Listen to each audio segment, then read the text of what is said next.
quick enough either to cover the space. And those little moments, Clark and Austin in particular, were instrumental in the game.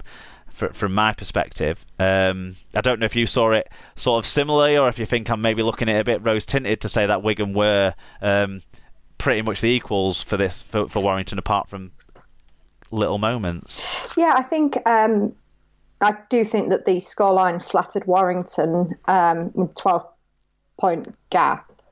I think possibly a one-score gap would have been a more accurate representation of the game. Well, we gave them plenty of kickable penalties in the last 20 minutes, didn't we? Yeah.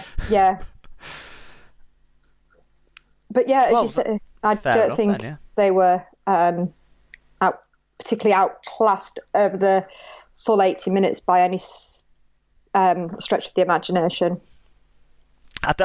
I've always said I don't like it when coaches sort of come out and criticise a referee's decision as being so instrumental. It was 8 points to all when Tauli Matautai suffered his injury from the awkward tackle from Ben Curry. Equally as awkward as other tackles the next day that got sin-binned off the back of them. I'd kind of come to terms with the fact that probably it was a little bit harsh. Was it unfair that he was injured and then let go of the ball? He had to go off injured, which, by the way, the next day Jake Truman didn't have to go off injured. He had to go off injured. This is something that, I struggle with. If I've seen it where players been knocked out and therefore lost control of the ball. Well, if the knocking out comes before the dropping of the ball, how can you give it as a knock-on? And they had enough time to say... They put it on report, so they had enough time to know that there was something questionable there. Yeah. Surely, when it's under question, a player's been injured, you're saying we don't know if it was foul play or accidental, but we know he was injured as a result of it, and the ball's come out then. Yeah. Just give a player the ball. Yeah. I don't know if it did come at a time where Wigan had started to dominate a little bit of the possession and territory of the game and got to 8-all with a really good Joe Burgess try and a penalty goal as well. Wigan were piling on a little bit at that stage, and it was the next set after Wigan's penalty goal, I think, where it happened.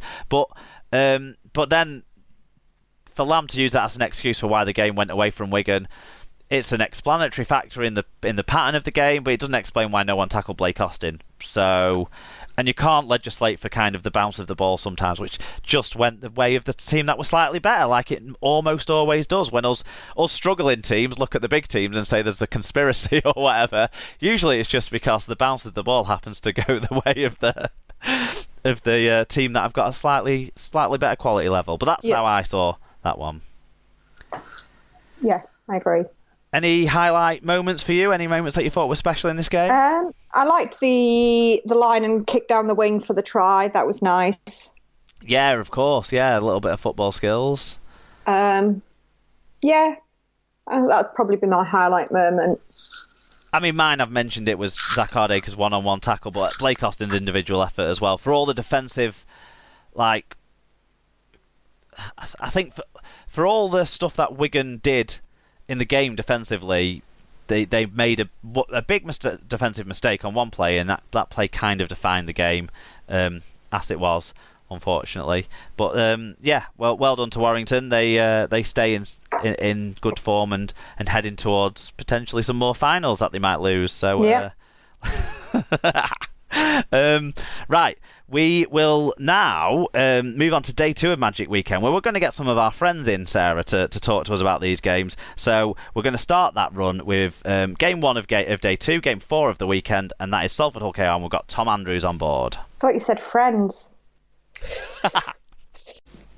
So for game 4 of the Magic Weekend, we're joined by a fan of the victorious side, Hull Kingston Rovers. We've got Tom on for this game. Hiya, Tom. Hi, Matt. Before we talk about the match, you were at Magic Weekend for the full weekend. You were sat in the Kenny Dalglish stand, pretty much opposite me, as the photographs on our Twitter feed would evidence. So how did you find the weekend overall, yourself and Paige? We enjoyed it, as we always do. Been to one, apart from we missed 1 year out, but ever since we've been together, we've been to every single one. I don't think we enjoyed it as much as Newcastle, but it's still still an enjoyable Yeah, weekend. you stayed in the city, so how did you find that? Did you think, was there a good atmosphere? Did you think in the pubs that you went in or anything like that? I'll be brutally honest, I thought it was a bit of a dump. I mean, everyone can have their opinions. I think Yeah. that's a fair one about a couple of the places around the ground. The atmosphere in the stadium, though, I think seating and legroom aside, the atmosphere within the stadium was pretty good throughout, weren't it? The noise that all the sets of fans made. Yeah, it was buzzing most of the weekend. Like the legroom thing is a bit of an issue for me because I'm 6'4", but Yeah, not a place for basketball players, is it, Anfield? No, it's not at all. But the noise from the fans was good. Right, we'll get through the details of your game in it then, and obviously the result ended up with Hull Kingston Rovers winning over Salford Red Devils 22 points to 20. It was 14-6 to the Robins at half time. Ben Fayler was the man with the whistle in this game. In terms of the stats, Salford did make a little more ground at a slightly better average gain and with a better team tackle success rate, so won some of the key stats, but crucially Hull KR made one more break, one fewer error, and very crucially in this game gave away 3 fewer penalties. Individually, for Hull KR, Craig Hall had 2 tries, 1 try assist, 5 tackle busts. George Lawler had 41 tackles and 108 metres, and Kane Lynette had 1 try and 130 metres. For the losing Salford side, they had some good performers as well. Daryl Alferts, 8 tackle busts, 109 metres. Josh Jones, 6 tackle busts, 112 metres. George Griffin, 45 tackles, 15 of which were marker tackles, and Joey Lussick grabbed his customary now try out of dummy half. I don't understand how it happens every single match, and 40 tackles as well from Joey Lussick, so he worked hard in defence too. Now, before we do the normal flow through the fan views, we've got you on to talk about this because of the fan views, so why don't you tell us what you made of this game? It's classic Hull Kingston Rovers performance, really. Not an 80-minute Build up a performance. nice lead. No, like maybe about 36 this time, something like that. Getting better. Yeah, just build up a lead that you should put the game to bed with and let the team back into it again. But fortunately this time we just lasted a bit longer than they did. Yeah, I mean, Malcolm Matios said, more costume changes, karma. This is a theme that is run through the whole weekend, obviously. Says you can't get more than 2 points even when you play 3 games in... Who says you can't get more than 2 points even if you play 3 games in 2 days? That was the most Spice Girls kit, though. # player welfare. Yeah, interesting shirt that Salford were wearing. Hull KR seemed to be one of the sides who didn't have a particularly special Magic weekend kit out there, but Salford maybe had the most special with the... We have like a limited edition shirt out this year with all poppies and like remembrance on, but I don't know when we're planning on wearing it. Well, not for this game. You didn't want to overshadow the pink, purple, lilac, blue, whatever colours. Yeah. I actually thought from watching from the stands the colour contrast of the kits wasn't strong enough, wasn't stark enough. Salford's kit could have been darker for me, but there you go. There you go. And we also had one in from Paige. Typical. And Paige said, well, I suppose they had to win at Magic Weekend at some point. Well, in any match, to be fair.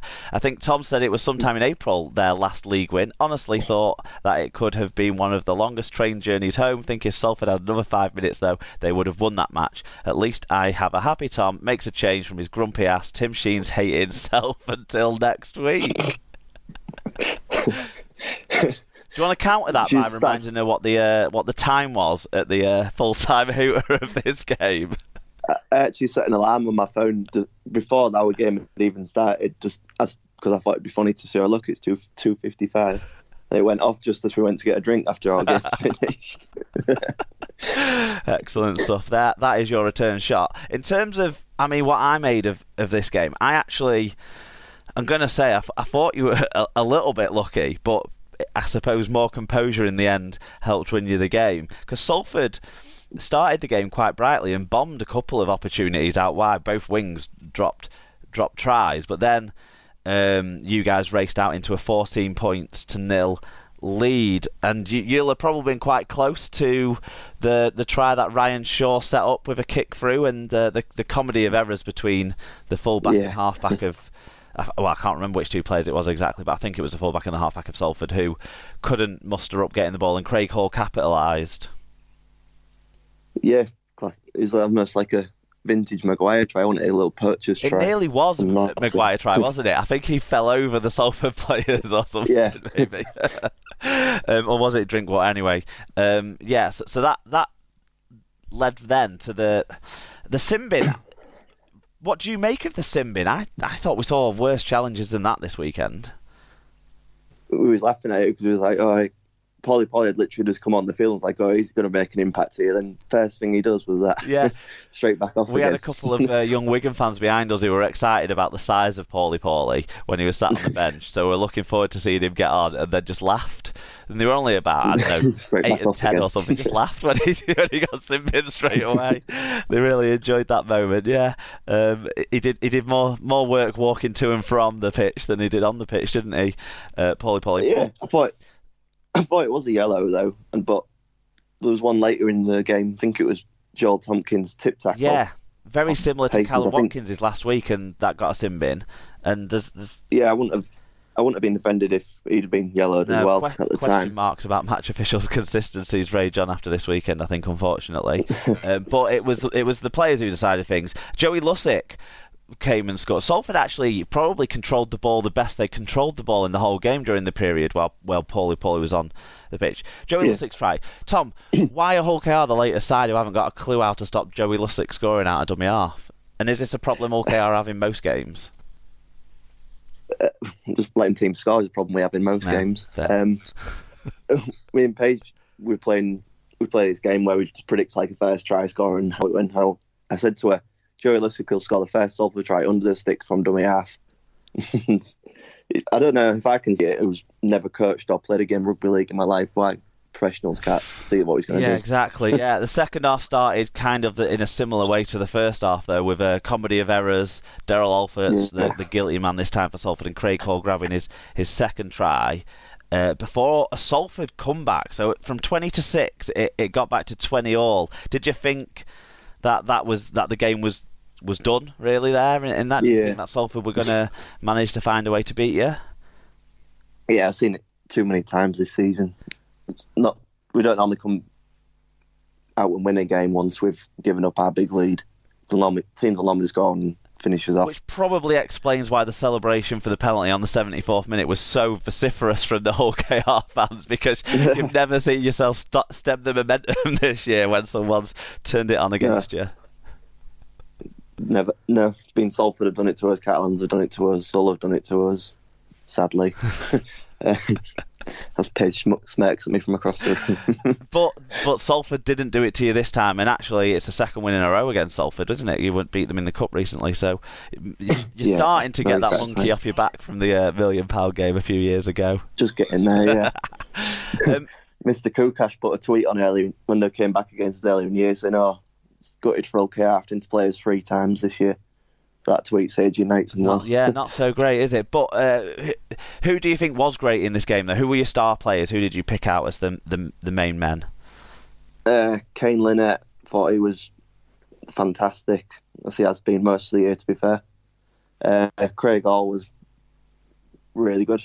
And Masoi, when the limited minutes he did play, made a big impact, I thought. I was going to say, I barely noticed him on the field, Mossy Masoi, but that I suppose he's barely on the field. He was on the first 18 and the last 18, I think, and sat on his ass for an hour in the middle. I agree, Craig Hall overall was quite controlling in the game and grabbed those 2 crucial tries, albeit by a little bit of luck. Credit to Ryan Shaw's crucial goal kicking as well. Has got to be given. 5 out of 5 for him when it was 4 out of 2 for Inu, for a Salford side who outscored you 4 tries to 3. You've got to say the goal kicking was as crucial as Salford giving away the kickable penalties as well. Yeah, definitely. And it's probably Ryan Shaw's first kick at goal that was the most difficult, and from exactly the same spot Kensio hit the post, didn't he, in the second half? So that was a very important just inches there in that one. I was also impressed by Wella Haraki, but I don't know if it's because the bar I have on Wella Haraki is quite low, and he didn't do any bad mistakes in this game, so I think he had a good game because he